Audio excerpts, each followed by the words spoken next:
Today's reading comes out of 2 Corinthians 3:17, which says, "For the Lord is a spirit, and wherever the spirit of the Lord is, there is freedom."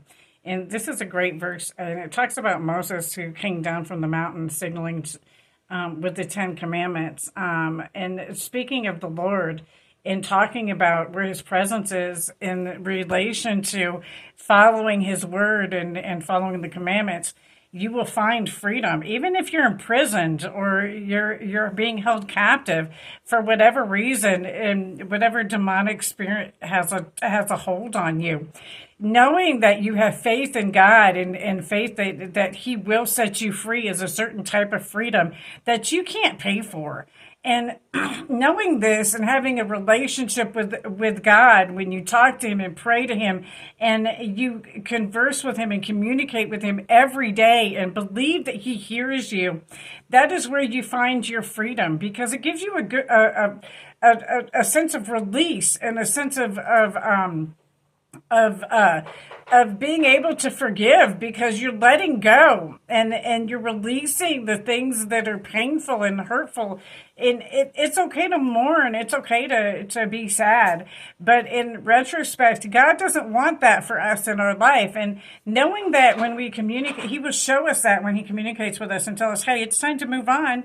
It's time for you to do something different, or to go in a different direction, and do it peacefully and in God's spirit and God's love. He will show you the way. And that itself has its own freedom. No matter what situation you're in, again, whether you're imprisoned in behind bars, or if you've got a spiritual demonic imprisonment that's going on with you, knowing that being an addict is one of those things that carries a demonic spirit, where when you have faith that he will help you to have the strength to overcome your addiction, no matter what it is, whether it be food, tobacco, alcohol, drugs, sex. It makes no difference what addiction you have or what is holding or binding you. That as long as you have faith in God and you follow what he shows and tells you to do, because he's never negative. The only thing that tempts you is Satan. And he's the only, that's the only entity that is negative. He's the only one that will try to feed into your temptation, knowing where you are weak.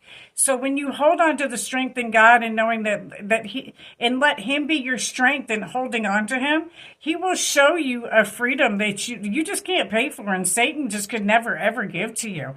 I mean, it might seem bowing down to Satan and what he does in negativity and evil, it might give you a temporary satisfaction, but in the end, you just are left craving for more. Where when you follow God and follow what he's teaching and showing you, he will feed you. You're not hungry anymore. You're satisfied. You're at peace.